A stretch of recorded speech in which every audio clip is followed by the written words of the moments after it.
रिवरगेट शहर कभी भी पूरी तरह से नहीं सोया। रात के अंधेरे में भी इसकी सड़कें जीवन से गुलजार रहती थीं। कुछ में कानून का पालन होता था, लेकिन कुछ में कानून का पालन नहीं होता था। बारिश की बूंदें फुटपाथ पर जम जाती थी और आधे से ज्यादा खाली पड़े स्टोरफ्रंट पर टिमटिमाते नियॉन साइन के नीचे तालाब बन जाती थी।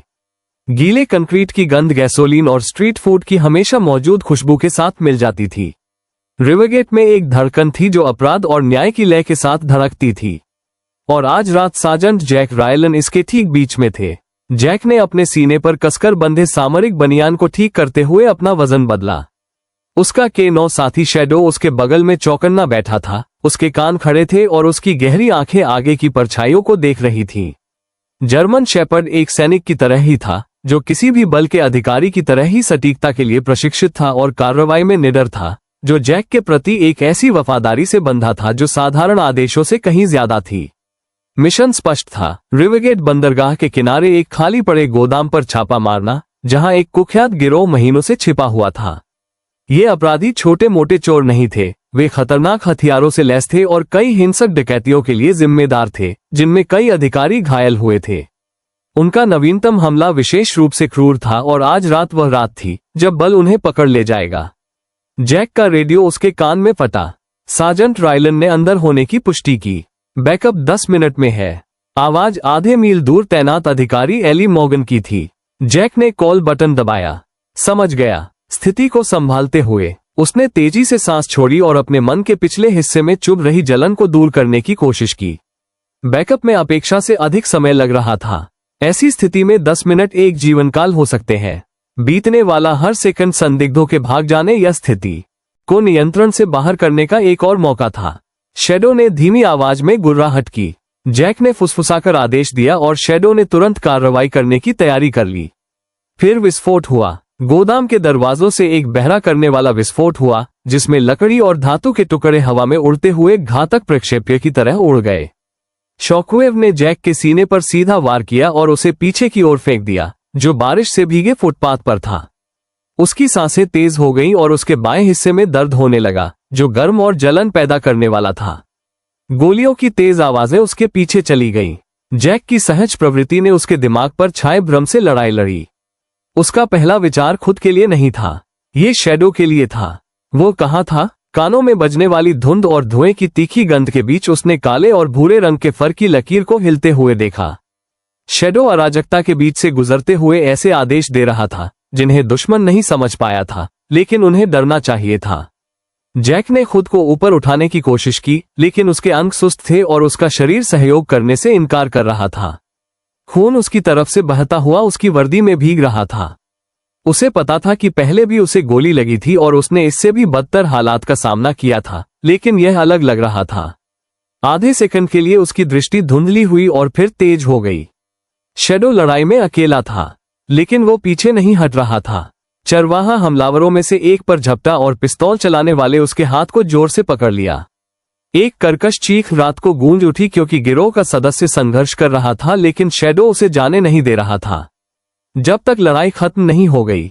और गोलियों की आवाज सुनाई दी। जैक ने अपना हथियार उठाया, लेकिन पाया कि वो कुछ फीट दूर पड़ा था, बस उसकी पहुंच से बाहर। उसका रेडियो फटा। जैक, जैक क्या हो रहा है? बैकअप आ रहा है। एली की आवाज जरूरी थी। जैक जवाब देना चाहता था, कुछ कहना चाहता था, लेकिन चोट का वजन उस पर दबाव डाल रहा था। शैडो फिर से भौंका। उसका रुख सुरक्षात्मक था। उसका ध्यान अडिग था। दुनिया में तत्परता की लहर दौड़ रही थी, लेकिन शैडो के लिए समय अलग तरह से घूम रहा था। उस पल में न तो कोई अतीत था और न ही कोई भविष्य, केवल सहज वृत्ति थी।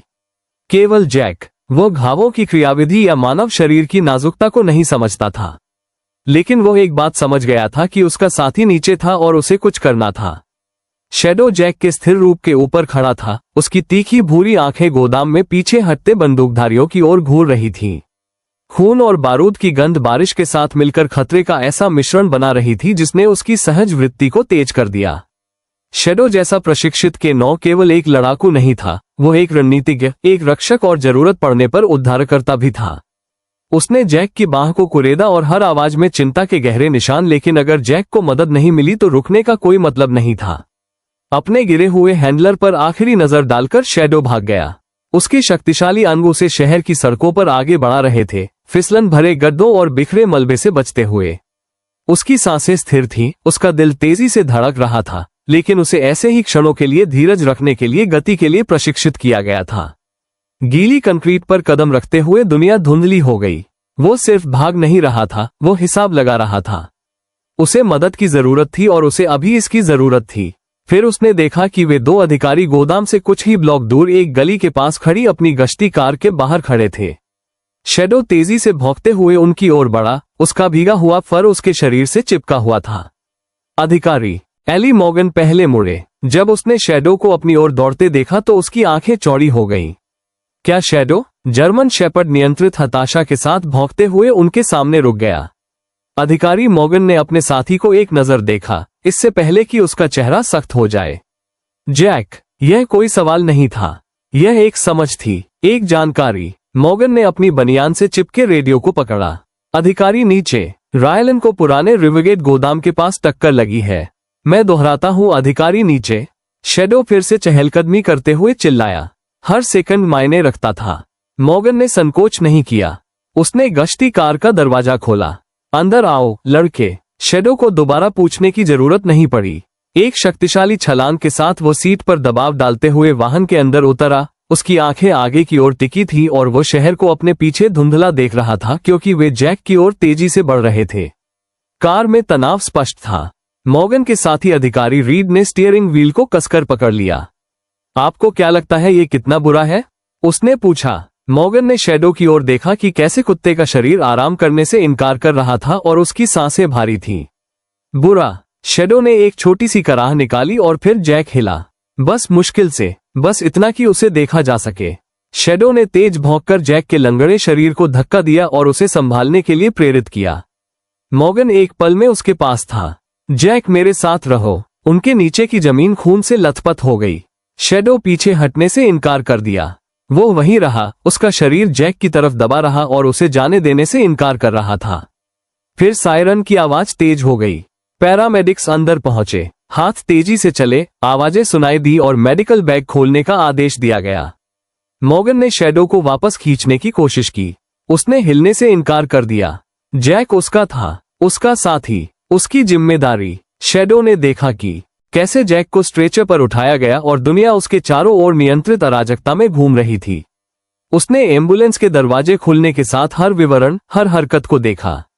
फिर मॉर्गन उसके पास घुटनों के बल बैठ एम्बुलेंस के सायरन की तेज आवाज रिवरगेट की भीगी सड़कों को चाकू की तरह चीरती हुई गुजर रही थी। उनकी तीक्ष्ण चीखें एक अथक याद दिलाती हैं कि बीतता हर पल जैक का आखिरी हो सकता है।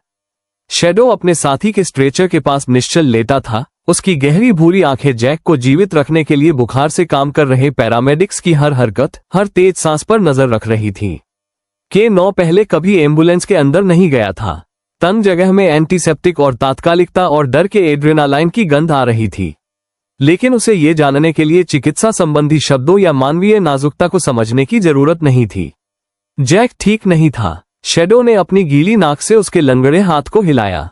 कोई प्रतिक्रिया नहीं, अभी तक नहीं, कभी नहीं, नहीं, अभी तक नहीं। मॉर्गन शैडो के सामने जैक की वर्दी में असमान धब्बों के रूप में खून लगा हुआ था, जो जंगल की आग की तरह कपड़े पर फैल रहा था। तारों का एक उलझा हुआ जाल उसके शरीर के चारों ओर घूम रहा था और बीप करने वाली मशीनों से जुड़ा हुआ था, जो उसकी नब्ज, ऑक्सीजन, हर चीज पर नजर रख रही थी। वो बहुत अधिक खून खो रहा है। पैरामेडिक्स में से एक ने चिल्लाया। शैडो शब्दों से चौंक गया। खो रहा है, खून, बहुत अधिक। इनमें से कोई भी अच्छा नहीं लग रहा था। स्ट्रेचर हिंसक रूप से हिल रहा था, क्योंकि एम्बुलेंस खाली चौराहों से तेजी से एक तीखा मोड़ ले रही थी, जिसकी चमकती रोशनी शहर को लाल और सफेद रंगों में रंग रही थी। मॉर्गन की निगाहें जैक और शैडो के बीच टिमटिमा रही थीं। वो एक योद्धा है, अधिकारी ने बुदबुदाया। वो इसे कर लेगा। शैडो इस पर विश्वास करना चाहता था। उसे इस पर विश्वास करने की जरूरत थी। वो जहां भी जैक जाता, वहां जाता। मेडिकल टीम के जाने से पहले मॉर्गन को प्रतिक्रिया करने का समय ही नहीं मिला। शोरगुल के बीच एक नर्स चिल्लाए, गोली का घाव, बहुत अधिक खून की हानि, वो तेजी से कमजोर हो रहा है। शैडो स्ट्रेचर के पास भागा। उसके नाखून टाइल से टकरा रहे थे। वो भारी सांसों के साथ दौड़ रहा था। मॉर्गन उसके पीछे पीछे गया। वो मजबूत है, वो उबर सकता है। लेकिन जैक मजबूत नहीं लग रहा था। उसका शरीर पीला और पसीने से भीगा हुआ था। उसकी सांसें उथली थी और हाथ उसे स्थिर करने के लिए तेजी से काम कर रहे थे। शैडो ने उसकी बांह को हिलाया। कुछ नहीं, कोई प्रतिक्रिया नहीं। एक सर्जन ने आवाज लगाई, हम उसे खो रहे हैं, उसे अभी सर्जरी के लिए ले जाएं। और बस ऐसे ही शैडो के चेहरे पर दरवाजे बंद हो गए। शैडो जम गया। मॉर्गन ने उसके कंधे पर हाथ रखा, लेकिन शैडो हिला। क्या किसी को वाकई समझ में आया कि पीछे छूट जाने का क्या मतलब होता है? एक नर्स दरवाजे के पास झिझकती हुई K9 की ओर देख रही थी। हम आमतौर पर जानवरों को अंदर नहीं आने देते, लेकिन उसने मॉर्गन की तरफ देखा। यह अलग है ना? मॉर्गन ने सिर हिलाते हुए मुंह निगल लिया। हाँ, वो अलग है। मिनट घंटों में बदल गए। शैडो हिला नहीं, सोया नहीं, खाया नहीं। वो सर्जरी रूम के बाहर रहा। उसका शरीर तनावग्रस्त था। उसके कान उन ठंडे बांझ दरवाजों के बाहर की हर आवाज पर हिल रहे थे। मॉर्गन उसके पास बैठा, कभी कभी आहें भरता, कभी कभी हिलता डुलता, लेकिन कभी शैडो को जाने के लिए मजबूर नहीं करता, क्योंकि वह जानता था शैडो तब तक कहीं नहीं जा रहा था जब तक जैक नहीं जाता। फिर एक हलचल, दरवाजे खुले, एक डॉक्टर बाहर आया। उसके माथे पर पसीना चमक रहा था। धिक्कार है, शैडो को समझने के लिए मानवीय शब्दों की आवश्यकता नहीं थी। जैक ने इसे हासिल कर लिया था। लड़ाई खत्म नहीं हुई थी, लेकिन वो अभी भी यहाँ था। और जब तक जैक यहाँ था, शैडो भी था। शांत अस्पताल के कमरे में हृदय मॉनिटर की स्थिर बीप ही एकमात्र ध्वनि थी। ये लयबद्ध और लगभग सुखदायक थी, फिर भी प्रत्येक धड़कन जैक को जीवित रहने के लिए एक नाजुक धागे की तरह महसूस होती थी। ऊपर की ओर फ्लोरोसेंट लाइट दीवारों पर कठोर छाया डालती थी, जो अंतरिक्ष के बांझ खालीपन पर जोर देती थी।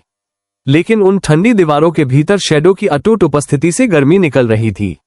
जर्मन शेपर्ड जैक के बिस्तर के पैर पर लेटा हुआ था। उसका सिर गद्दे के किनारे पर हल्के से टिका हुआ था। उसकी गहरी आंखें उसके हैंडलर के पीले चेहरे पर टिकी हुई थीं।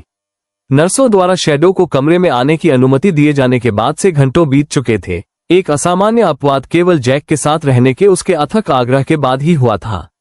कोई भी लुभाने वाला इशारा या नर्म शब्द कुत्ते को उसकी निगरानी से नहीं हटा सका। शैडो को अपनी जगह पता थी और वो यही थी। अधिकारी एली मॉर्गन खिड़की के पास आगंतुक की कुर्सी पर झुके हुए थे। थकान से उनकी आंखें भारी थीं। अराजकता की एक लंबी रात के बाद उनकी वर्दी झुर्रीदार हो गई थी। उनके बगल में छोटी सी मेज पर कॉफी का एक भूला हुआ प्लास्टिक का कप ठंडा पड़ा था। उन्होंने शैडो की ओर देखा और प्रशंसा और असहायता दोनों की सांस ली। तुम हार नहीं मानते हो, है ना? उन्होंने अपनी आवाज धीमी और दुख और सम्मान के एक अजीब मिश्रण से भरी हुई बुदबुदाहट में कहा। मॉर्गन की उपस्थिति को स्वीकार करते हुए शैडो के कान फड़कने लगे, लेकिन उनकी निगाहें स्थिर रहीं। जैक को उसकी जरूरत थी और दुनिया में कोई भी ताकत या आदेश नहीं था जो शैडो को अभी जाने के लिए मना सके। मॉर्गन ठंडी दीवार पर अपना सिर टिकाकर कुर्सी पर पीछे झुक गए। उनके विचार रात की घटनाओं, खून से सने अराजकता और भारी भय की ओर चले गए, जब जैक बारिश में भीगी जमीन पर बेजान पड़ा था। उन्होंने मुश्किल से निगला। उनकी छाती सिकुड़ गई, क्योंकि यादें सामने आईं। जैक सिर्फ एक सहकर्मी से ज्यादा था। वो एक नेता, एक दोस्त, एक ऐसा इंसान था जिसने न सिर्फ अपनी टीम से बल्कि अपने कुत्ते से भी वफादारी की प्रेरणा ली। कमरे में तनावपूर्ण शांति के लिए मॉनिटर अपनी स्थिर लय में चलते रहे। हर बीप इस बात का आश्वासन था कि जैक अभी भी जीवित है, लेकिन यह इस बात की भी याद दिलाता था कि वे उसे खोने के कितने करीब आ गए थे। दरवाजे पर एक हल्की दस्तक ने मॉर्गन के विचारों को तोड़ दिया। एक नर्स पानी का कटोरा और कुछ खाना लेकर अंदर आए।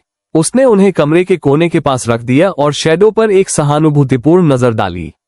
हमें लगा कि उसे कुछ चाहिए होगा, उसने धीरे से कहा। उसकी आवाज फुसफुसाहट से थोड़ी ही ऊपर थी। मॉर्गन ने धन्यवाद में सिर हिलाया, लेकिन उसे पता था कि प्रयास व्यर्थ था। उनके आने के बाद से शैडो ने भोजन या पानी को हाथ नहीं लगाया था। उसकी निष्ठा पूर्ण थी, उसका ध्यान अडिग था। नर्स ने एक पल के लिए कुत्ते को विस्मय और उदासी के मिश्रण से देखा और फिर चुपचाप कमरे से बाहर निकल गई। मॉर्गन ने फिर से शैडो को देखा और अपना सिर हिलाया। वो शायद आपको आराम से रहने के लिए कहेगा, आप जानते हैं कि उसने एक कमजोर मुस्कान के साथ कहा। जैक हमेशा से ऐसा ही जिद्दी रहा है। शब्द हवा में बिना स्वीकार किए लेकिन समझे हुए प्रतीत हो रहे थे। शैडो हिली नहीं, पलक नहीं झपकाए। उसकी पूरी दुनिया बिस्तर पर लेटे हुए आदमी के इर्द गिर्द घूमती थी। समय घिसटता जा रहा था। दीवार पर लगी छोटी घड़ी घंटों की टिक टिक कर रही थी, लेकिन न तो मॉर्गन और न ही शैडो ने इस पर ध्यान दिया। कमरा उम्मीद और अनिश्चितता के बीच लटका हुआ एक स्थान था, एक नाजुक बुलबुला जहां जैक की छाती के हल्के से उठने और गिरने के अलावा कुछ भी मायने नहीं रखता था। रात गहराने के साथ मॉर्गन का मन भटकने लगा। उसने शैडो के बारे में सोचा, उन कहानियों के बारे में जो जैक ने सालों से सुनाई थी। प्रशिक्षण के अंतहीन घंटे, वे मिशन जो उन्होंने साथ मिलकर पूरे किए थे, उनके बीच जो बंधन बना था। शैडो सिर्फ एक कुत्ता नहीं था, वो एक साथी, एक रक्षक, एक जीवन रेखा था। जैक हिल गया। ये लगभग अगोचर था, लेकिन शैडो ने तुरंत ध्यान दिया। उसने अपना सिर उठाया, उसके कान आगे की ओर उठे, उसका शरीर तनाव में था। मॉर्गन सीधा बैठ गया, उसकी थकी हुई आंखें जैक के चेहरे पर टिकी हुई थीं। जैक, उसने धीरे से कहा, उसकी आवाज सतर्क उम्मीद से भरी हुई थी। जैक के होठों से एक कमजोर कराह निकली, उसका सिर तकिए पर थोड़ा सा मुड़ गया। उसकी आंखें बंद थीं, लेकिन कमरे में राहत की चिंगारी जलाने के लिए यह हरकत काफी थी। शैडो ने एक हल्की सी कराह भरी। जैसे ही वो बिस्तर के करीब गया, उसकी दुम धीरे से हिलने लगी। उसकी नाक ने जैक के हाथ को छुआ, जो सावधानीपूर्वक और लालसा से भरा था। मॉर्गन आगे झुका, उसका दिल तेजी से धड़क रहा था। चलो दोस्त, हमारे साथ रहो। जैक की उंगलियां शैडो की नाक को बमुश्किल छूती हुई हिली। यह एक छोटी सी जीत थी, लेकिन शैडो और मॉर्गन के लिए यह बहुत बड़ी महसूस हुई। मॉनिटर लगातार बीप कर रहे थे, उनकी लय में कोई बदलाव नहीं था, लेकिन कमरे में तनाव कम होने लगा। मॉर्गन ने कांपती हुई सांस छोड़ी, उसकी थकावट के बावजूद एक मुस्कान। वो फुसफुसाया, तुम अभी भी वहां हो, तुम अभी भी लड़ रहे हो। शैडो बिस्तर के पास वापस बैठ गया, उसकी दुम हल्की सी हिल रही थी। वो जा नहीं रहा था, अभी नहीं, कभी नहीं। दुनिया टुकड़ों में जैक के पास वापस अंत में कठोर, बांझ और अंधा करने वाला प्रकाश उसे आंखें खोलने की कोशिश करते समय आंखें सिकोड़ने पर मजबूर कर रहा था। वो जीवित था, किसी तरह। यह एहसास धीरे धीरे भारी हो रहा था। उसके शरीर का हर इंच भारी लग रहा था, जैसे गुरुत्वाकर्षण ने अपनी पकड़ दोगुनी कर दी हो। उसका गला सूख गया और कच्चा जल रहा था, और उसके हिलने डुलने के प्रयासों को अंगों से कठोर प्रतिरोध का सामना करना पड़ रहा था, जो अपना उद्देश्य भूल गए थे। इसके बाद यादें खंडित और धुंधली होकर सामने आई। विस्फोट, गोलियों की आवाज, दर्द, अंधेरा, छाया। जैक की हृदय गति तेज हो गई, जिससे उसके बगल में मॉनिटर पर एक स्पाइक दिखाई दिया। वो अकेला नहीं था, वो इसे महसूस कर सकता था। उसकी आंखें उसके बिस्तर के बगल में मुड़ी हुई काली आकृति पर टिकी हुई थीं। छाया, जर्मन शेपर्ड चुपचाप लेटा हुआ था, उसका सिर हल्के से जैक के पैर पर टिका हुआ था। उसके कान हिल रहे थे, क्योंकि उसने हरकत देखी थी। कुत्ते ने अपना सिर उठाया, उसकी काली आंखें जैक के चेहरे पर एक तीव्रता के साथ टिकी हुई थीं, जो राहत और सतर्कता दोनों का समान हिस्सा थी। जैक के होठों पर हल्की मुस्कान आ गई। उसकी आवाज कर्कश थी, बमुश्किल एक फुसफुसाहट। हे लड़के। शैडो ने एक नर्म कराह भरी पूंछ निकाली, जो कमजोर ढंग से फर्श पर थपथपा रही थी, क्योंकि उसने अपनी नाक जैक के हाथ पर दबा रखी थी। शैडो के स्पर्श की गर्माहट परिचित थी। जैक ने कुत्ते के फर पर हल्के से अपनी उंगलियों को रगड़ते हुए संघर्ष किया। यह एक छोटी सी जीत थी। दरवाजा खुला और अधिकारी एली मॉर्गन एक कप कॉफी पकड़े हुए अंदर आए, जो बहुत पहले से ठंडा हो गया था। उनके चेहरे पर पिछले कुछ दिनों की थकान दिख रही थी, लेकिन जब उन्होंने जैक की खुली आंखों को देखा तो उनके चेहरे पर मुस्कान आ गई। रायलन मॉर्गन ने कहा कि उनकी आवाज से राहत टपक रही थी। तुम जाग रहे हो। जैक ने जवाब देने की कोशिश की, लेकिन उसका गला बहुत सूखा था। मॉर्गन ने बेडसाइड टेबल से पानी का एक घड़ा उठाया और इसे जैक के होठों से लगाते हुए एक छोटे कप में डाला। धीरे धीरे करो, मॉर्गन ने कहा। जैक की नजर वापस शैडो पर चली गई। उसका हाथ अभी भी कुत्ते के सिर पर टिका हुआ था। नहीं, वह। उसकी आवाज बमुश्किल सुनाई दे रही थी। मॉर्गन ने अपने चेहरे पर नरमी लाते हुए सिर हिलाया, क्योंकि वह वफादार के नौ को देख रहा था। हाँ, शैडो ऐसा नहीं होने देने वाला था। वो हमें तुम्हारे पास ले गया और पूरे रास्ते तुम्हें साथ लेकर चला। एक सेकंड के लिए भी तुम्हारा साथ नहीं छोड़ा। जैक की छाती में दर्द और थकान की परतों के नीचे भावनाएं उमड़ने लगी। वो ऐसा आदमी नहीं था जो आसानी से रो देता हो, लेकिन उस पल उसने प्यार और जुड़ाव के आभार का भार महसूस किया। शैडो ने उसे बचा लिया था। उसने अपना ध्यान वापस मॉर्गन की ओर लगाया और उसकी आवाज थोड़ी मजबूत थी। ये कितना बुरा है? मॉर्गन झिझका और उसकी मुस्कान थोड़ी फीकी पड़ गई। तुम्हें बहुत बुरा झटका लगा है, बहुत खून बह गया है।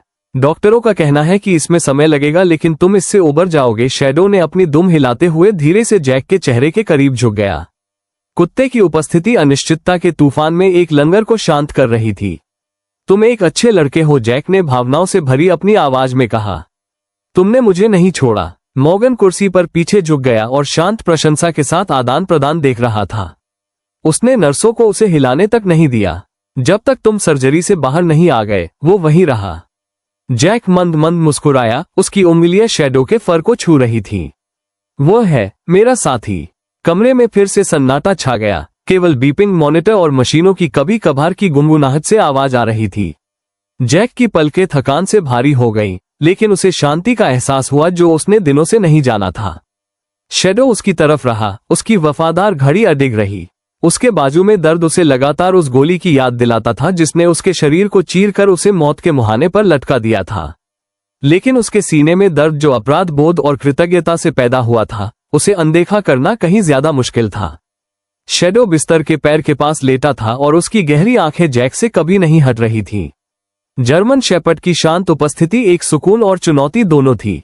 जैक उसे देखे बिना नहीं रह सकता था कि क्या हुआ था, किन लोगों की जान जोखिम में डाली गई थी, उसे बचाने के लिए कितना खून बहाया गया था।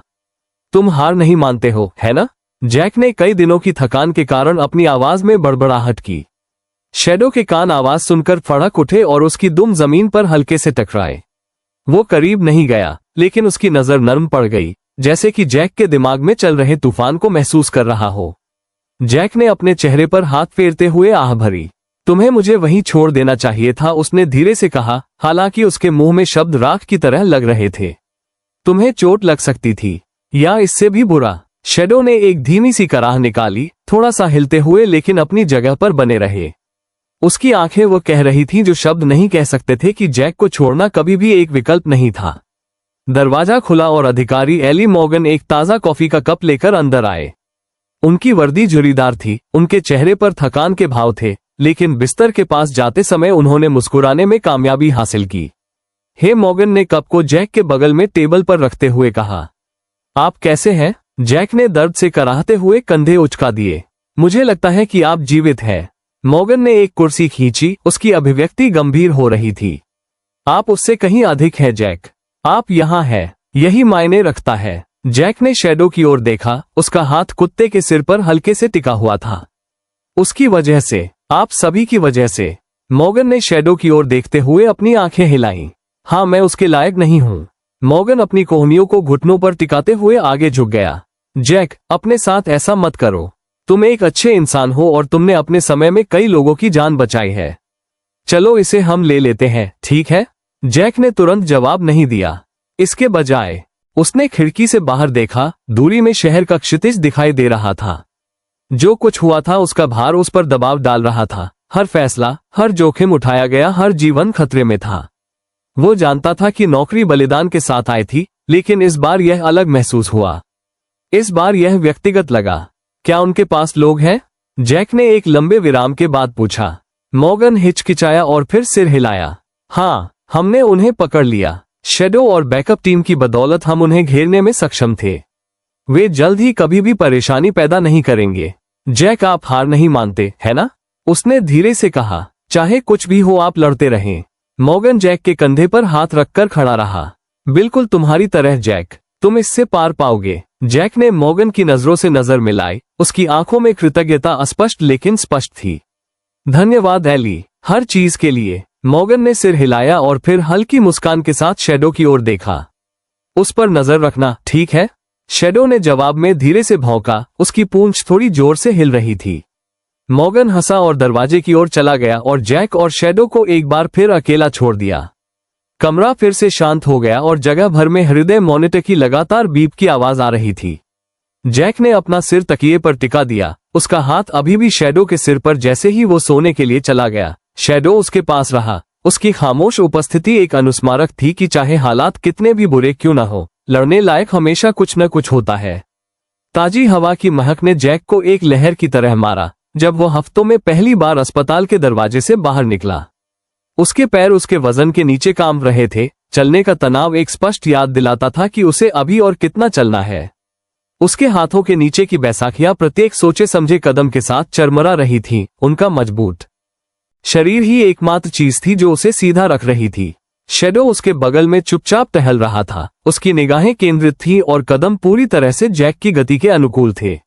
जैक की कलाई के चारों ओर ढीला पट्टा जरूरत से ज्यादा प्रतीकात्मक था। शैडो को नेतृत्व की जरूरत नहीं थी। वो अच्छी तरह जानता था कि उसकी भूमिका क्या। उसका शरीर जो कभी मजबूत और फुर्तीला था अब पहचान में नहीं आ रहा था और इस एहसास ने उसके अंदर निराशा की पीड़ा पैदा कर दी। शैडो ने जैक के पैर को धीरे से धकेला। उसकी पूंछ शांत प्रोत्साहन में हिल रही थी। जैक ने उसकी ओर देखा और उसके मुंह के कोनों पर एक फीकी मुस्कान आ गई। उतना तेज नहीं जितना मैं हुआ करता था हो। उसकी आवाज में खिंचाव था लेकिन उसमें हास्य की झलक थी। शैडो के कान उसकी पूंछ को जोर से हिलाने लगे जैसे कि जैक को आश्वस्त करना चाहता हो कि गति मायने नहीं रखती, दृढ़ता मायने रखती थी। जैक थकी हुई आह के साथ अपने बैसाखी को अपने बगल में रखते हुए बेंच पर आराम से बैठ गया। वो पीछे झुक गया और सूरज की रोशनी को अपनी त्वचा को गर्म करने दिया। यह एक छोटी जीत थी लेकिन फिर भी एक जीत थी। वो बाहर था, वो सांस ले रहा था, वो जीवित था। तुम्हें समझ में नहीं आ रहा। जैक ने अपने बिखरे बालों में हाथ फेरते हुए थरथराती हुई हंसी निकाली। शायद तुम सही हो। एक बार में एक कदम हो। कदमों की आवाज ने जैक का ध्यान खींचा और उसने पलटकर देखा कि अधिकारी एली मॉर्गन हाथ में 2 कप कॉफी लेकर आ रहे हैं। उनकी वर्दी सख्त थी लेकिन उनके चेहरे पर थकान के चिरपरिचित भाव थे जिसे जैक अच्छी तरह जानता था। सोचा कि तुम इसका इस्तेमाल कर सकते हो। मॉर्गन ने जैक को 1 कप देते हुए उसके बगल में बेंच पर बैठते हुए कहा। जैक ने कॉफी ली और उसे अपने हाथों में पकड़ लिया। धन्यवाद। मॉर्गन ने शैडो की ओर हल्की मुस्कान के साथ देखते हुए अपना कप पिया। उसने तुम्हारा साथ नहीं छोड़ा है ना? जैक ने अपना सिर हिलाया। उसकी निगाहें नरम पड़ गईं क्योंकि उसने वफादार चरवाहे की ओर देखा। नहीं, एक बार भी नहीं। मॉर्गन पीछे झुक। मॉर्गन ने अपने हाव भाव को गंभीर बनाते हुए सिर हिलाया। जैक, यह आसान नहीं होगा। सुधार कभी आसान नहीं होता, लेकिन आपके पास ऐसे लोग हैं जो आप पर विश्वास करते हैं, जिसमें शैडो भी शामिल है। जैक अपनी कॉफी में घूर रहा था। उसके विचार घूम रहे थे। वो जानता था कि मॉर्गन सही था। आगे का रास्ता लंबा, थकाऊ और असफलताओं से भरा होगा, लेकिन वो ये भी जानता था कि हार मान लेना कोई विकल्प नहीं था। उसके लिए नहीं और निश्चित रूप से शैडो के लिए नहीं। उसने मॉर्गन की नजरों से नजर मिलाते हुए देखा। मैं वहां पहुंच जाऊंगा, उसने अपनी आवाज स्थिर रखते हुए कहा, बावजूद इसके कि उसके मन में संदेह था। एक एक कदम। मॉर्गन ने चुपचाप टोस्ट में अपना कॉफी कप उठाते हुए मुस्कुराया। यही भावना है। जब दोनों व्यक्ति आरामदायक चुप्पी में बैठे थे, सूरज आसमान में नीचे डूब, पुलिस चौकी हमेशा की तरह अस्त व्यस्त ऊर्जा से गुलजार थी। फोन बज रहे थे। अधिकारी अपनी डेस्क पर कहानियां साझा कर रहे थे और जली हुई कॉफी की जानी पहचानी खुशबू हवा में फैल रही थी। जैक दरवाजे के अंदर खड़ा था और अपनी छड़ी के हैंडल को पकड़े हुए था, जबकि उसकी आंखें कमरे को स्कैन कर रही थीं। यह वही लग रहा था, लेकिन उसे यह अलग लग रहा था। उसे यकीन नहीं था कि यह बदलाव पुलिस चौकी में था या खुद में। शैडो उसके बगल में था। उसकी दुम धीरे धीरे हिल रही थी क्योंकि वो यह नजारा देख रहा था। जर्मन शेपर्ड के शांत व्यवहार के बावजूद जैक उसकी जागरूकता को महसूस कर सकता था। हर हरकत, हर आवाज के साथ कुत्ते की तीक्ष्ण प्रवृत्ति हमेशा की तरह हाई अलर्ट पर थी। जैक ने बेत पर अपनी पकड़ को ठीक किया और एक कदम आगे बढ़ाया। हर हरकत जानबूझकर की गई, उस गोली की निरंतर याद दिलाती हुई जिसने लगभग उसकी जान ले ली थी। उसे बेत से नफरत थी। ये कमजोरी का एक स्पष्ट प्रतीक लगता था, लेकिन वह जानता था कि बहुत तेजी से और बहुत जोर से धक्का नहीं देना चाहिए। हंसी की आवाज ने उसका ध्यान खींचा और वो ब्रेक रूम की ओर मुड़ा, जहां अधिकारियों का एक समूह बातें कर रहा था और बेमेल मग से घूंट ले रहा था। कुछ क्षण के लिए वो झिझका। उसे यकीन नहीं था कि वो अपने सहकर्मियों की चिंता और उनके दया का सामना करने के लिए तैयार है या नहीं। रायलन, एक जानी पहचानी आवाज सुनाई दी। जैक ने अधिकारी एली मॉर्गन को अपने चेहरे पर एक बड़ी मुस्कान के साथ बढ़ते देखा। देखो, आखिरकार किसने आने का फैसला किया। सोचा था कि अब से तुम शैडो से सारे कागजी काम करवाओगे। जैक हल्के से मुस्कुराया, हालांकि इस हरकत से उसके शरीर में एक हल्की सी झुरझुरी सी उठी। मुझे लुभाने की कोशिश मत करो, उसने जवाब दिया। उसकी आवाज स्थिर थी लेकिन थकान से भरी हुई थी। मॉर्गन ने जैक के कंधे पर हाथ रखा, सावधानी से उसे ज्यादा हिलाए नहीं। अच्छा हुआ कि तुम वापस आ गए यार। तुम्हारे बिना ये जगह पहले जैसी नहीं रही। जैक ने कमरे में चारों ओर नजर घुमाई। उसकी निगाहें नरम पड़ गई। जैक उनकी आंखों में चिंता और उनकी मुस्कुराहट के पीछे छिपे अनकहे सवाल देख सकता था। आप वास्तव में कैसे हैं? क्या आप इसके लिए तैयार हैं? शैडो जैक के करीब रहा और अपनी उपस्थिति से जैक को उन तरीकों से स्थिर किया जो शब्दों में नहीं हो सकता था। कुत्ते ने उस पल के भावनात्मक भार को महसूस किया। उसकी निगाहें जैक और अन्य अधिकारियों के बीच घूम रही थी, मानो सभी को ये याद दिलाना चाहती हो कि वह देख रहा है कि वह अपने साथी को कुछ नहीं होने देगा। ठीक है, इसे तोड़ दो। कमरे के पीछे से एक आवाज गूंजी। लेफ्टिनेंट ग्रेसन भीड़ को चीरते हुए अपने कार्यालय से निकले। उनके हाव भाव सख्त थे, लेकिन जैक पर पड़ते ही उनकी आंखें नरम पड़ गईं। रायलिन, तुम्हें अपने पैरों पर देखकर अच्छा लगा। जैक ने बेत पर अपनी पकड़ थोड़ी सीधी की और कस ली। धन्यवाद लेफ्टिनेंट, वापस आकर अच्छा लगा। ग्रेसन, उसने शैडो की ओर देखा जिसने प्रतिक्रिया में अपनी दुम हिलाई। उसकी आंखें चमकीली और सतर्क थीं। लेफ्टिनेंट ने अपने कार्यालय की ओर इशारा किया। जब तुम्हारे पास बैठने के लिए 1 मिनट हो जाए तो मुझसे मिलने आओ। हम अगले कदमों के बारे में बात करेंगे। जैक ने ग्रेसन को वापस अपने कार्यालय में गायब होते देखकर सिर हिलाया। अगले कदम शब्द उसके दिमाग में निहितार्थों से भारी हो गए। उसे यकीन नहीं था कि वह किस चीज के लिए तैयार था या वह तैयार था भी या नहीं, लेकिन वह एक बात जानता था, उसका काम अभी खत्म नहीं हुआ था। शैडो के साथ नहीं। जैसे ही प्रीसिंक्ट अपनी सामान्य लय में लौट आया, जैक को बैठने और अपने विचारों को इकट्ठा करने के लिए एक शांत कोना मिल गया। शैडो उसके पैरों पर बैठ गया। उसका शरीर आराम से था, लेकिन उसकी आंखें हमेशा कमरे को स्कैन कर रही थीं। जैक ने कुत्ते के सिर पर हाथ रखते हुए नीचे हाथ बढ़ाया। हम वास्तव में ये कर रहे दर्द, संदेह, चुनौतियां, ये सब नौकरी का हिस्सा थे, जीवन का हिस्सा थे जिसे उसने चुना था। और जब तक शैडो उसके साथ था, उसे पता था कि वह आगे जो भी आएगा उसका सामना कर सकता है। स्क्वाड कार रिवरगेट औद्योगिक जिले के किनारे पर रुकते हुए धीरे से गुनगुना रही थी। स्ट्रीट लाइट की हल्की चमक गीली फुटपाथ को रोशन कर रही थी, जो नीचे के पोखरों में विकृत प्रतिबिंब बना रही थी। जैक यात्री सीट पर बैठा था। उसकी उंगलियां उसके घुटने पर हल्के से टैप कर रही थीं। उसे फील्ड में गए हुए कई महीने हो गए थे, लेकिन आज रात उसकी ड्यूटी पर पहली आधिकारिक वापसी थी। उसे यकीन नहीं था कि घबराहट, उत्सुकता और दृढ़ संकल्प कैसे महसूस किया जाए। शायद तीनों। शैडो पीछे की सीट पर बैठा था। उसके कान खड़े थे और उसकी आंखें आसपास के माहौल को स्कैन कर रही थीं। जर्मन शेपर्ड ड्राइव के दौरान असामान्य रूप से शांत था, जैसे कि उस पल के वजन को महसूस कर रहा हो। जैक ने अपने कंधे पर नजर डाली और शैडो की स्थिर नजर से मिला। कुत्ते की उपस्थिति एक मौन वादा कर रही थी कि वे इसमें एक साथ है। मॉर्गन ने चुप्पी तोड़ते हुए ड्राइवर की सीट पर शिफ्ट किया। क्या आप वाकई इसके लिए तैयार हैं? जैक ने अपना जबड़ा कसते हुए सिर हिलाया। मुझे होना ही है। मॉर्गन ने उसे एक ऐसी नजर से देखा जिसमें चिंता और विश्वास दोनों थे। तुम्हें किसी को कुछ साबित करने की जरूरत नहीं है जैक, बस धीरे धीरे करो, ठीक है? जैक ने ठंडी हवा में अपनी सांस को थोड़ा सा बाहर निकाला। मैं यहाँ कुछ साबित करने नहीं आया हूँ, मैं यहाँ अपना काम करने आया हूँ। मॉर्गन ने जवाब से संतुष्ट होकर सिर हिलाया। उसने शैडो की तरफ देखा जिसने अपनी दुम को हल्के से हिलाया, जैसे कि जैक के शब्दों की पुष्टि कर रहा हो। जैक ने अपने सर्विस हथियार के हैंडल पर अपनी पकड़ को ठीक किया और अपने कूल्हे पर एक परिचित वजन रखा। ये सिर्फ एक नियमित गश्ती खुफिया सूचना नहीं थी जिसने सुझाव दिया था कि रिवरगेट गोलीबारी के लिए जिम्मेदार गिरोह के सदस्यों में से एक यहां फिर से दिखाई दिया था। अगर आज रात योजना के अनुसार चली तो वे आखिरकार उस अध्याय को समाप्त कर सकते हैं। मॉर्गन ने अपना रेडियो क्लिक किया। इकाइयां स्थिति में है। पुष्टियों का एक कोरस वापस गूंज उठा। जैक की नब्ज ने उसकी मांसपेशियों को कसते हुए प्रत्याशा को पकड़ लिया। शैडो ने ऊर्जा में बदलाव को महसूस करते हुए एक शांत सांस छोड़ी। K9 को ऐसे क्षणों के लिए प्रशिक्षित किया गया था जो जैक के खुद के पूर्ण विस्तार पर केंद्रित और नियंत्रित थे।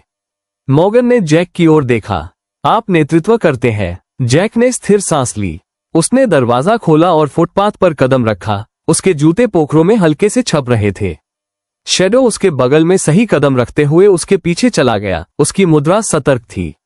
गोदाम सामने मडरा रहा था। मौन अंधेरा आकस्मिक पर्यवेक्षक के लिए छोड़ दिया गया था, लेकिन वे बेहतर जानते थे इस जगह में रहस्य थे और आज रात वे उन्हें उजागर करने जा रहे थे। मॉर्गन साइड प्रवेश द्वार की ओर संकेत करते हुए आगे बढ़ा। जैसे ही वे पास आए, जैक की उंगलियां उसके हथियार के चारों ओर कस गईं। शैडो करीब रहा। उसकी निगाहें जैक और द्वार के बीच टिमटिमा रही थीं। मॉर्गन ने अपनी उंगलियों से उल्टी गिनती की। 3, 2, 1। जैक ने कमरे में गणना की सटीकता के साथ आगे बढ़ते हुए धक्का दिया। छायाएं कंक्रीट के फर्श पर फैली हुई थीं, जो दीवारों के खिलाफ ऊंची खड़ी थीं। हवा में तेल और धूल की गंध आ रही थी। फिर हलचल। शैडो ने अपना शरीर अकड़ते हुए धीमी आवाज में गुर्राया। जैक की सहज प्रवृत्ति ने काम किया, क्योंकि उसका हथियार ऊपर की ओर बढ़ा। एक आकृति बक्सों के बीच से गुजरी। मॉर्गन चिल्लाया, रुक जाओ। संदिग्ध भाग गया। शैडो हरकत में आया। के 9 नियंत्रित सटीकता के साथ आगे बढ़ा। उसकी मांसपेशियां उसे आगे की ओर धकेल रही थीं, जैसे वो कमरे में चीरता हुआ भागता हुआ लक्ष्य पर अपनी नजरें गड़ाए हुए था। जैक धड़कते हुए दिल के साथ उसका पीछा कर रहा था, क्योंकि वो बक्सों की भूल भुलैया से होकर आगे बढ़ रहा था। संदिग्ध ने बाईं ओर चकमा देने की कोशिश की, लेकिन शैडो उससे तेज था। एक शक्तिशाली छलांग के साथ जर्मन शेपर्ड ने आदमी को जमीन पर गिरा दिया। उसके दांत संदिग्ध की आस्तीन पर फंस गए। जैक ने हथियार को पकड़ा, भारी सांस ली। हिलना मत। संदिग्ध ने अपने हाथों को हवा में जमते हुए सिकोड़ा। ठीक है, ठीक है। मॉर्गन कुछ सेकंड बाद उस आदमी की कलाई के चारों ओर हथकड़ी लगाते हुए आया। बढ़िया काम। जैक ने शैडो के सीने में गर्व को बढ़ते हुए देखा। कुत्ते ने अभी भी संदिग्ध की आस्तीन पकड़ी हुई थी। उसकी दुम संयमित उत्साह में थोड़ी हिल रही थी। ठीक है लड़का, जैक ने कहा, तुमने उसे पकड़ लिया। शैडो ने कपड़ा छोड़ा और अपनी आंखें जैक की ओर घुमाई, जैसे कि स्वीकृति मांग रही हो। जैक ने चुपचाप उसे धन्यवाद देते हुए कानों के पीछे एक मजबूत खरोंच दी। मॉर्गन ने संदिग्ध को अपने पैरों पर खड़ा किया। चलिए इसे खत्म करते हैं। जैक ने खुद को संभालने के लिए एक पल लिया। एड्रेनालाइन अभी भी उसकी नसों में गूंज रहा था। उसने ये कर दिखाया था। वो वापस आ गया था और शैडो हर कदम पर उसके साथ था। अपार्टमेंट शांत था, खिड़की के बाहर शहर की हल्की सी गूंज के अलावा। एक लैंप की रोशनी कमरे को गर्म रोशनी से नहला रही थी, जिससे दीवारों पर लंबी परछाइयां पड़ रही थीं। जैक अपने बिस्तर के किनारे पर बैठा था। उसकी उंगलियां बेखबर होकर उसकी बेत के हैंडल को छू रही थीं। फील्ड में वापस आने के बाद से 2 दिन हो चुके थे और हालांकि एड्रेनालाइन खत्म हो गया था, लेकिन उसका वजन बना हुआ था। शैडो उसके पैरों पर लेटा था। उसका सिर हल्के से उसके पंजों पर टिका हुआ था। उसके कान हर दूर से आती कारों की आवाज और हॉलवे से कभी कभार आने वाली बड़बड़ाहट के साथ फड़फड़ा रहे थे। घर पहुंचने के बाद से जर्मन शेपर्ड ने मुश्किल से ही उसका साथ छोड़ा था। उसने महसूस किया कि जैक जानता था। तनाव, संदेह। जैक ने धीरे से सांस छोड़ते हुए थोड़ा आगे की ओर झुका। उसका पक्ष अभी भी दर्द कर रहा था, जो इस बात की याद दिलाता था कि वो सब कुछ खोने के कितने करीब था। जो नीरस नहीं था, वो अनिश्चितता थी। रेंगते हुए विचार जो सवाल उठा रहे थे कि क्या वो वास्तव में इसके लिए तैयार था। तुम्हें लगता है मैंने ठीक किया? जैक ने शैडो की तरफ देखते हुए बुदबुदाया। शैडो ने अपना सिर थोड़ा ऊपर उठाया और उसकी गहरी आंखें जैक पर टिक गईं। उसने एक हल्की सांस भरी और अपनी ठुड्डी जैक के घुटने पर टिका दी। जैक ने खुद के बावजूद मुस्कुराया। मुझे नहीं लगा था कि मुझे एक चिकित्सक की आवश्यकता होगी, लेकिन मुझे लगता है कि तुम योग्य हो। शैडो की पूंछ हल्के से फर्श पर टकराते हुए हिली। जैक ने अपने चेहरे पर हाथ फेरते हुए सांस छोड़ी। उसने मिशन, दौड़, तनाव और अपने हाथों में हथियार के वजन के बारे में सोचा। यह अच्छा लगा था, यह सही लगा था, लेकिन पहली बार यह नाजुक भी लगा था। जैसे उसे अब एक तरह से समझ में आ गया था, जैसा उसने पहले नहीं किया था, कि सब कुछ टूटने के कितने करीब आ गया था। दरवाजे पर दस्तक ने जैक को उसके विचारों से बाहर निकाला। मॉर्गन की आवाज फिल्टर हुई। तुम सभ्य हो? जैक थोड़ा पीछे की ओर झुक गया और मुस्कुराया। या शायद मैं हमेशा से ऐसा ही था। मॉर्गन कमरे में से गुजरा और जैक को एक ताजा कॉफी का कप दिया और फिर उसके सामने वाली कुर्सी पर बैठ गया। उसने जैक को एक पल के लिए ध्यान से उसका अध्ययन करते हुए देखा। क्या तुम ठीक से टिके हो? जैक ने अपने हाथों में भाप से भरे कप को देखते हुए आह भरी। मैं एडजस्ट कर रहा हूं। मॉर्गन ने अपने कप से एक घूंट लेते हुए सिर हिलाया। तुम्हें पता है, ये सामान्य है। ऐसी नर्क जैसी किसी चीज से वापस आकर ज्यादातर लोग इतनी दूर तक नहीं पहुंच पाते। जैक ने शैडो की ओर देखा। उसकी उंगलियां कुत्ते के कानों के पीछे के मोटे बालों को छू रही थीं। हाँ, उसके बिना यह नहीं हो पाता। मॉर्गन की निगाहें नर्म पड़ गईं। हाँ, मुझे लगता है कि हम सबने इसे बहुत जल्दी समझ लिया था। उनके बीच आराम से लेकिन भारयुक्त सन्नाटा छा गया। मॉर्गन ने कंधे उचका दिए। शायद नहीं, लेकिन इसका मतलब यह नहीं है कि तुम अब भी वही आदमी नहीं हो। जैक ने अपने कंधों को हिलाते हुए सांस छोड़ी और शब्दों को अपने अंदर समाहित होने दिया। वो इस पर विश्वास करना चाहता था। वो उसी आदमी की तरह महसूस करना चाहता था जो बिना किसी हिचकिचाहट के खतरे में चला गया था। वही आदमी जिसने कभी दूसरी तरफ से बाहर आने की अपनी क्षमता पर संदेह नहीं किया था। लेकिन यह इतना आसान नहीं था। अब डर था, दुर्बल करने वाला नहीं, भारी नहीं, लेकिन मौजूद था। उसके मन के पीछे एक फुसफुसाहट जिसने उसे उसकी अपनी मृत्यु की याद दिला दी। शैडो ने अपना पैर हिलाया और अपनी दुम को धीरे से हिलाया। जैक ने ठहाका लगाया, तुम मुझे जमीन पर रख रहे हो? मॉर्गन मुस्कुराया, यह उसका काम है। जैक ने शहर के क्षितिज को देखते हुए अपनी कॉफी का एक धीमा घूंट लिया। आगे की राह आसान नहीं होने वाली थी, वो ये जानता था। उसने कप नीचे रख दिया और मॉर्गन की ओर देखा। एक बार में एक कदम। मॉर्गन ने चुपचाप टोस्ट में अपना कप उठाया। बिल्कुल सही। शैडो बिस्तर के बगल में लेट गया। उसकी आंखें बंद हो गई थी, लेकिन जैक जानता था कि वह वास्तव में सो नहीं रहा था। वो हमेशा सचेत होकर सुन रहा था, हमेशा उसके साथ था। पुनर्वास केंद्र में पसीने और दृढ़ संकल्प की गंध आ रही थी। जैक समानांतर सलाखों के सामने खड़ा था, उसके हाथ उन्हें कसकर पकड़ रहे थे और वह अपना वजन आगे की ओर बढ़ा रहा था। उसकी मांसपेशियां जल रही थीं, उसकी बगल में दर्द हो रहा था, लेकिन इनमें से कोई भी बात मायने नहीं रखती थी। जो मायने रखता था वो था प्रगति। शैडो कुछ फीट दूर बैठा उसे अविचल ध्यान से देख रहा था। जर्मन शेपर्ड का रुख स्थिर था, उसके कान खड़े थे। वो पलक नहीं झपकाता था, हिलता नहीं था, बस जरूरत पड़ने पर प्रतिक्रिया करने के लिए तैयार रहता था। वो जैक का मूक प्रेरक था। जब निराशा उसे निगलने की धमकी देती थी तो उसका सहारा था। आगे बढ़ने से पहले जैक ने खुद को स्थिर करते हुए एक गहरी सांस ली। उसके पैर उसके नीचे कांप रहे थे, उसका संतुलन अस्थिर था। हर कदम उसे अपने शरीर के खिलाफ लड़ाई जैसा लग रहा था, जो उसने खोई हुई हर चीज और वह सब कुछ जिसे वो वापस पाने के लिए लड़ रहा था की याद दिलाता था। मॉर्गन पास में ही खड़ा था, उसकी बाहें पार थीं, उसका भाव दृढ़ लेकिन उत्साहजनक था। तुमने ये कर लिया है जैक, बस चलते रहो। जैक ने दर्द को सहते हुए अपना जबड़ा भींच लिया और दूसरा कदम उठाया। उसका पैर लड़खड़ाया, उसका वजन बहुत तेजी से हिल रहा था और अचानक उसका शरीर बगल की तरफ झुक गया। इससे पहले कि वो जमीन पर गिर पाता शैडो हिल गया। एक तेज गति से जर्मन शेपर्ड जैक के बगल में था और उसे स्थिर करने के लिए उसके पैर को पर्याप्त दबाव दे रहा था। जैक ने तेजी से सांस छोड़ी और सलाखों को और कसकर पकड़ लिया। उसकी नब्ज उसके कानों में गूंजने लगी। मॉर्गन आगे बढ़ा। तुम ठीक हो? जैक ने जोर से सिर हिलाया। हाँ। उसने शैडो की ओर देखा, उसकी उंगलियां कुत्ते के फर को छू रही थीं। धन्यवाद लड़के। शैडो की दुम हल्की सी हिली। मॉर्गन ने जैक को जगह देने के लिए पीछे हटते हुए सहमति से सिर हिलाया। शैडो अपनी जगह पर स्थिर होकर प्रतीक्षा कर रहा था। जैक ने धीरे धीरे लेकिन निश्चित रूप से अपने कदम आगे बढ़ाए। दर्द तो था ही, लेकिन प्रगति भी थी। शैडो भी ऐसा ही था, और इतना ही काफी था। मशीनों की लयबद्ध गड़गड़ाहट और वजन की कभी कभार होने वाली खटपट के अलावा जिम खाली था। जैक भारी बैग के सामने खड़ा था और उसकी मुठियां उसके रुख को मजबूती से पकड़े हुए थीं। पसीने और रबर की जानी पहचानी खुशबू हवा में भर गई थी, एक ऐसी खुशबू जिसे उसने अब तक महसूस नहीं किया था। शैडो कुछ फीट दूर बैठा हुआ ध्यान से देख रहा था और उसके कान शांत प्रत्याशा में खड़े थे। जर्मन शेपर्ड हर दर्दनाक कदम पर संदेह के हर पल में जैक के साथ था और अब वो अंतिम धक्का देने के लिए यहां था। जैक ने अपने कंधों को मोड़ते हुए खुद को स्थिति में रखा। उसे इस पल की जरूरत थी। उसे इस बात का सबूत चाहिए था कि उसका शरीर यह कर सकता है, इस बात का सबूत कि वो अभी भी वही लड़ाकू है, अभी भी वही पुलिस वाला है।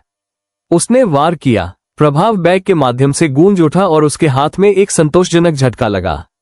उसने अपने वजन को नए सिरे से बल के साथ आगे बढ़ते हुए समायोजित किया। एक वार, फिर दूसरा, फिर एक और। शैडो ने एक बार अपनी पूंछ हिलाते हुए भौंका, मानो कह रहा हो आखिरकार। मशीनों की लयबद्ध गुनगुनाहट और वजन के कभी कभार आने वाली खटपट को छोड़कर जिम खाली था। जैक भारी बैग के सामने खड़ा था, उसकी मुठियां उसके रुख को मजबूती से धनके हुए थीं। पसीने और रबर की जानी पहचानी गंध हवा में भर गई थी, एक ऐसी गंध जिसे उसने अब तक महसूस नहीं किया था।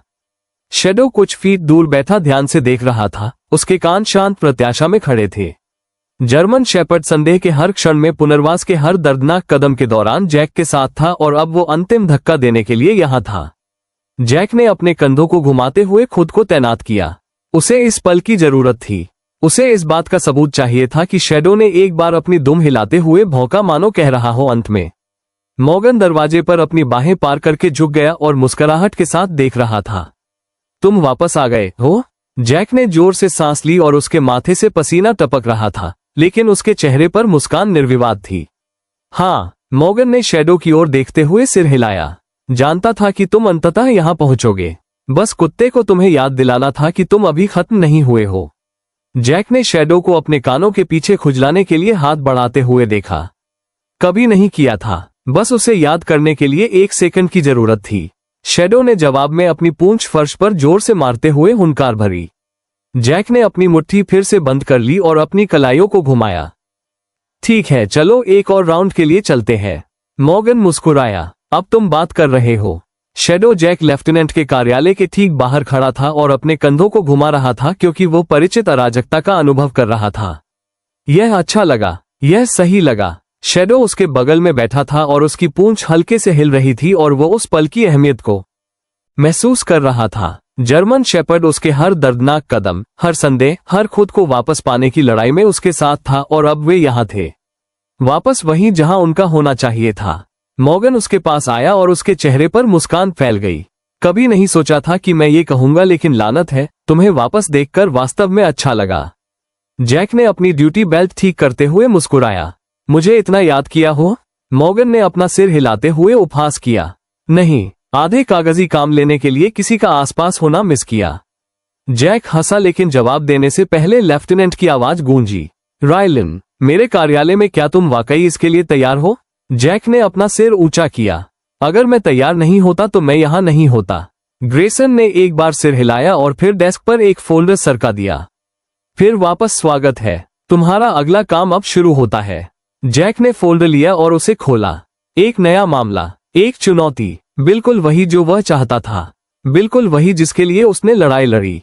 शैडो ने उसके बगल में एक हल्की सी सांस ली और उसके पैर को सहलाया। क्या तुम तैयार हो? जैक ने कुत्ते के कानों के पीछे एक त्वरित खरोंच देकर मुस्कुराया। हाँ दोस्त, हम वापस आ गए हैं।